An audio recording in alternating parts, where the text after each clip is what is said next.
So this week, I got a viewer question from Keith Graham on, are you happy you installed your fan in the front of the van versus the back of the van? That's always been a discussion and a decision that needs to be made when you're building a van. Do I put the fan in the front or do I put it in the back of the van? I put ours in the front and we're really happy about that, and I'm gonna go over the 3 reasons why. So you can see here, we have our fan installed in the front of the van. And reason number 1 for that is my cooking area. So our cooking area is right here in the front of the van. We're making dinner and or breakfast right here in the front. Our bed is right there. So one of the things I don't want is when we're cooking something, generally we're not cooking stuff that has a lot of smell. If we do, we're generally cooking it out here on the outside table. But when we're cooking in here on the inside kitchen table, I don't want the smells going over top of the bed. I don't want them, getting into there. So by putting the fan right above that, and we put the fan on exhaust, anything coming off of this cooking area, or anything that if we would be cooking over here by the sink, is immediately getting exhausted right up in that fan.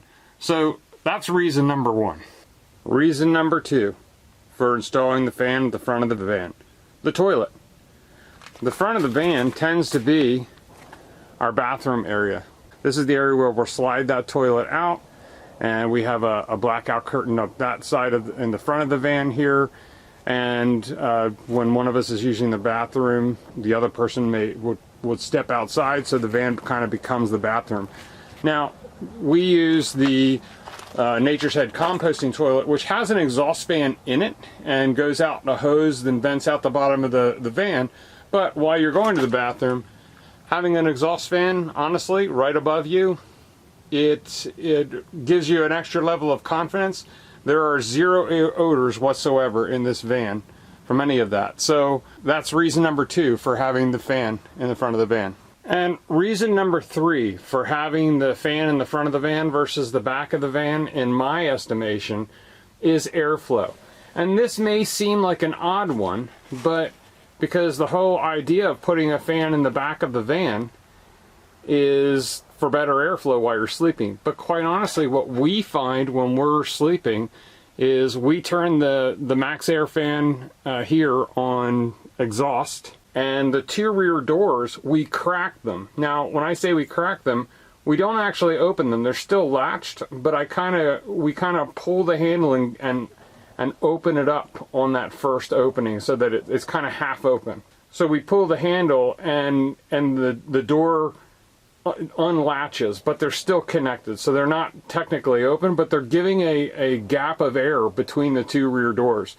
And what happens with this fan on exhaust, it's pulling a nice fresh breeze through that door and right over the bed where you're sleeping, which actually, as far as I'm concerned, really makes a nice effect when we're sleeping. Now, sometimes when we're sleeping, if we have a really still, humid, warm night and it's really tough to get some fresh air across there, I don't like to turn the fan up too loud. It's not a loud fan. This is the MaxxAir Fan Deluxe, and it's not a loud fan, but I just don't like to use that much battery power. Under normal conditions, the fan uses really minimum battery power, so we can have that fan on all night long while we're sleeping, and it barely nudges the needle by morning. But what we do is, if we have to, create a little extra wind tunnel, if you will, coming through those rear doors, coming through the van and up out of that, up through this fan, we have a little turbo fan that we put halfway through here, and let me get that for you. So we have this little twin fan 12-volt turbo fan that we turn on. We got this off of Amazon. It works real nice. We plug it in right here into our 12-volt outlet. And what we're doing is we're pulling air through that door, comes across us. That fan's kind of adding a little extra suction to it. And what happens is it's going straight up then and out the fan. Now, the last thing I'll talk about when it comes to bringing that air over the bed, I've gotten a lot of flack before, where people go, "Oh, you're opening up the door, you're letting all the bugs in." Remember, we're only half latching that door. So when all of the doors are closed in this van, and you turn the ceiling fan on exhaust, there's a vacuum, at least in the Ford Transit. I can't speak to any of the other brands of vans out there, but with the Ford Transit, you get this vacuum. You hear a hiss in the van. So honestly, when you crack those doors just a little bit, it just reduces that vacuum sound, and gives you a nice airflow through there. I'm not meaning that the doors are wide open or half open. They're still closed, they're just cracked, and that seal is broken. And the airflow you're getting is just coming through that seal of the rear doors. We've done that camping right on the bay in Maryland. We've done that camping in the middle of summer, right on a fresh trout stream, right out the back doors, where there may be mosquitoes and gnats in the area, but quite honestly, in the years we've had this van, and this van is 4 years old at this point now, just about, coming up in March, it'll be 4 years old this year. I think I could count on one hand the amount of mosquitoes we've ever had in the van. And I know some people, again, will say otherwise, but I think one of the things you have to remember is, sometimes you see pictures on Instagram of people's vans, and they have, they're sitting outside, they have a movie screen shining, there's lights out there, and we do the same thing, putting the lights outside, but they also have a bunch of lights on inside the van. There's Instagram pictures, and then there's reality. And the reality is, when I'm in the van and I've got lights on, I typically don't have the doors open, or if I do, it's for a very short period. When we're outside the van, I'm not actually wasting power inside the van with a bunch of lights on in here, so I'm not pulling bugs in. When I have the rear doors cracked and that airflow going, it's cracked so slightly, there just really isn't insect life coming in. We do have screens that we can put up over the doors if we want that nice breeze in the evening, but we've been in some pretty buggy areas, and we've never had a problem with bugs in the van. Before I end this video, though, I do want to just touch on real quick the fan itself. And I've seen a lot of videos online over the years, and when we were building our van, of people cutting out their square for their van and installing their fan. And what I noticed in a lot of on some of them were just this goopy seal mess on the top of it. And some people feel like the more sealant you get on there, the better it's going to be. I tend to disagree with that a little bit. I think you're just creating a lot of places there for water to sit. And when you're installing that fan, if you install it correctly and put a good bead of a good sealant, lap seal, there's a bunch of good camper sealants out there. I used a clear sealant and put a bead below the gasket right on the van, and then put a bead above the gasket where the fan top would meet down on it, and then as we screwed it down, it would just kind of ooze out like a good grilled cheese sandwich, if you will. You have a good seal. And as I said, we're coming up on 4 years here in a couple of months with this van. I've never had a drop of water come through that fan. And the only thing I've ever done beyond that initial bead of sealant was, and I'll show you this in a second, is I put a few dabs of sealant over top of the screw heads that I put the fan in with.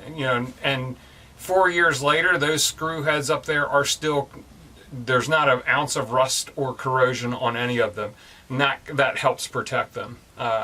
And really helps you keep it clean, because there's less nooks and cranny and gobby sealant around there, all gooped up, for dirt and so forth to get in. So it's easier to keep around your fan clean. So that's really all I have for this week. I hope I gave you some good information on the fan. Keith, I hope we answered your question. Thank you for reaching out and asking about the fan. Are we happy that we installed it in the front versus the back? Yes, I am very happy that we installed it in the front versus the back. And it's the MaxxAir Fan. I'll put a link to the MaxxAir Fan products down below. and this fan, it cost us, it's the MaxxAir Fan Deluxe. It does not have the remote control. I felt that was a little bit of overkill. That was just one more thing to break. I think it cost us like $300. The only thing I will say when it comes to the install of these fans, I see people online using the saws, and that's great. You know, if I didn't have, that's basically what we were going to do. But I found a resource where it was at a local steel fabrication company, and I just checked in with them, and they had what they call a nibbler, and I'll put a little video of it here, and that was slick, man. I mean, we drilled 4 holes in the roof of this van. He dropped that nibbler down in one of the holes in the corner, and just went right around it, and we dropped the square of the van ceiling down out of there. Be careful when that square comes down. That piece of metal is heavier than you think it is when it comes down, so just be ready to catch that, and make sure you hold a box under there just to catch your metal shavings as they're coming down, you know, when you're doing it. But the fact that we were able to do it with a tool like that, and somebody that, you know, they know what they're doing, and I think that really lent to the install. And the fact that we could put just a nice tight bead of sealant on there, and this fan is solid, and always has been. From the time we got there to the time we had the fan installed was less than an hour. And, you know, and I see videos of people that, you know, it takes them a while to go all around. And for the little bit of money that it costs for that, you know, for that simple hour, that, you know, I as far as I'm concerned, I felt like it was worth it to do that. It was, you know, installing the fan in your van, that's one of the high marks of the van build, because, you know, it's central to the build of the van. So, you know, make sure that install is really solid, and if you're not that confident with it, go find a local steel fabricator where they do custom work. Literally, I'm telling you, less than an hour, they'll have your hole cut, and they'll have that fan installed with you, and it's great. And I would honestly, I think if when we do build another van, which we will, I will definitely take that option again. It takes a lot of pressure off your build, and you can focus on other things. So as I said, that's all I have this week. Thanks for stopping by. Keith, thanks for the question. Until next time, peace. We'll see you down the road. Stay safe now, everybody.